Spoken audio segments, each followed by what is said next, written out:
কোন বৃহত্তম সংখ্যা দ্বারা 27, 40 ও 65 কে ভাগ করলে যথাক্রমে 3, 4 ও 5 ভাগশেষ থাকবে?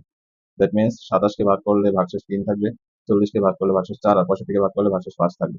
এক্ষেত্রে সর্বপ্রথম আমরা যদি ভাগশেষ গুলো বাদ দিয়ে দিই এই সংখ্যাগুলো থেকে, তাহলে আমরা কোন সংখ্যা দিয়ে ভাগ যাবে সেই সংখ্যাটা খুঁজে পাবো।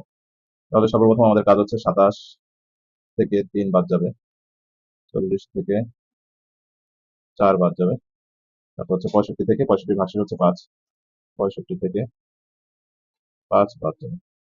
বাদ করলে এখানে থাকে হচ্ছে 24, এখানে থাকে 36, এখানে থাকে 60। তাহলে এই 24, 36 এবং 60 কে এখানে একটি সংখ্যা দিয়ে ভাগ দেয়, সেটা হচ্ছে 12। এখানে বলা হয়েছে কোন বৃহত্তম সংখ্যা দ্বারা ভাগ করলে।